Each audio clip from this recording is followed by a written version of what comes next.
itu setelah aku jalanin ternyata rasanya masih belum puas gitu untuk ngurus anak-anak aku secara full waktunya ya, secara waktu gitu. Jadi aku memutuskan untuk saat ini sementara waktu tidak mengambil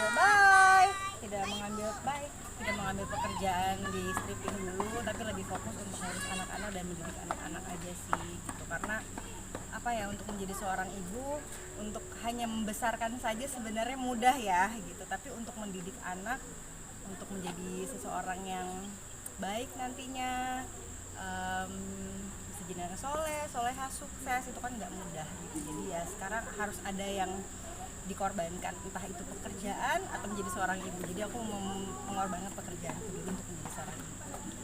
Memang terpecahkah pikirannya ketika stripping kemarin, apa sih yang mungkin tidak tenang kah anak di rumah tersebut? Iya, karena jadwal sekolah sih. Karena memang mungkin aku tipikal orang tua yang sebenarnya sangat mempercayakan untuk urusan sekolah ke anak.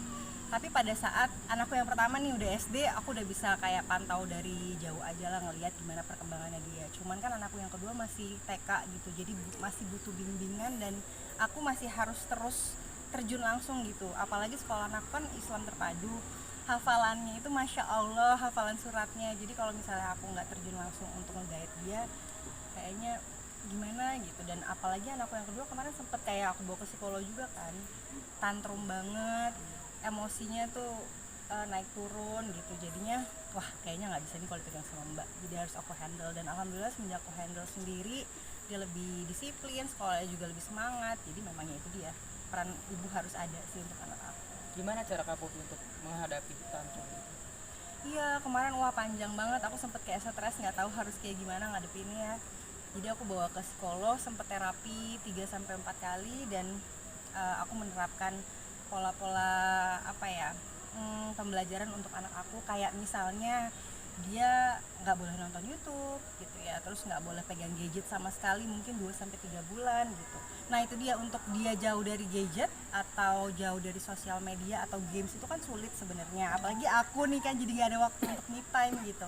Tapi ya udah, setelah aku korbankan nyamuk ya saya, waktu aku untuk ya udah, emang aku untuk anak aku, dia benar-benar jauh dari gadget, ya aku jadi ngajak main dia. Terus aku jauh lebih kreatif untuk kayak menciptakan suasana rumah yang menyenangkan untuk anak aku. Dan alhamdulillah selama 3 bulan ini dia udah nggak pernah cranky lagi, Masya Allah. Sekolah juga udah mulai rajin, ke sekolah juga udah yang kayak happy banget. Sampai guru-guru di sekolahnya tuh yang handle Ade itu bisa 3-4 guru dari kelas-kelas yang lain, karena di setiap sekolah selalu kayak guling-guling, nangis-nangis. Dia tuh ngerasa nggak nyaman dengan suasana baru.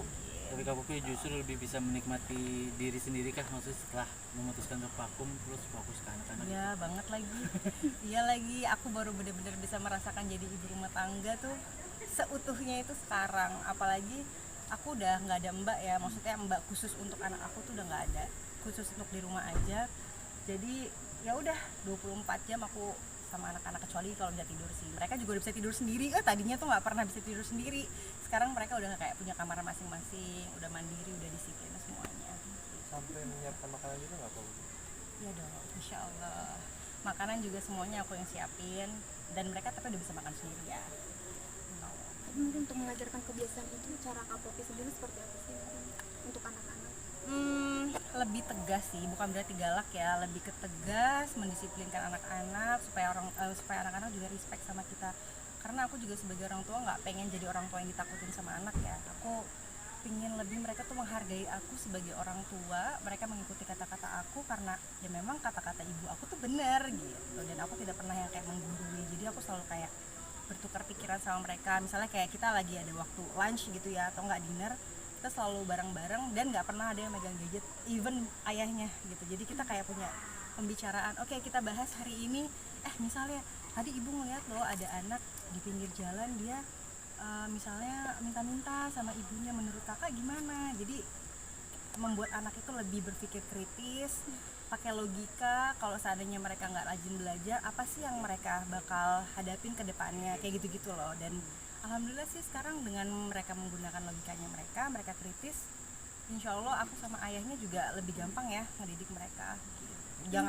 Aku nggak yang melulu kayak kamu nggak boleh lari-lari nanti kamu jatuh, aku nggak pernah kayak gitu. Aku lebih kayak membebaskan mereka mau seperti apa. Udah kelihatan belum mungkin bakat dari anak-anak Kak Popi? Kalau Kanza kemarin itu dia pianis nih, insya Allah dia suka piano. Kemarin juga udah ikut beberapa konser kecil-kecil gitu kan. Terus kalau Ade belum sih, masih terlalu kecil kalian nanti lah. SD nanti kita lihat bakal kayak gimana. Itu yang pertama sempat diposting sama Kak Popi di Instagram. Iya, Kanza sempat aku posting dia pianis sama piano sama apa lagi ya? Lebih ke English ya dia sama math. Makanya ntar nih aku pengen coba ikut-ikutin lomba apa kayak supaya dia lebih percaya diri aja kan. Tapi mungkin mengikuti perkembangan anak kakak kayak merasa oh jadi ibu ternyata seperti ini ya gitu. Ada Iya, itu dia yang tadi aku bilang, jadi ibu itu sebenarnya susah banget, pekerjaan paling susah gitu. Bahkan kalau misalnya aku ada salah apa gitu ya, yang namanya manusia pasti punya salah. Itu kayak ngerasa, aduh kok gue nggak guna banget ya jadi ibu gitu. Tapi kan hal-hal seperti itu sebenarnya yang aku harus jangan pikirin. Yang penting kita pikir ke depannya aja yang terbaik dan rajin-rajin belajar aja sih tentang parenting. Aku juga sekarang suka baca buku parenting, terus kayak ikut-ikut seminar parenting kayak gitu-gitu, karena ya itu dia, untuk mendidik anak ilmunya itu harus kita ambil dari mana aja gitu. Kalau misalnya kita melulu kayak gue bisa kok, gue sanggup kok jadi ibu tuh gampang, itu tuh malah jadi nggak berkembang gitu. Jadi kita harus ngambil ilmu dari manapun.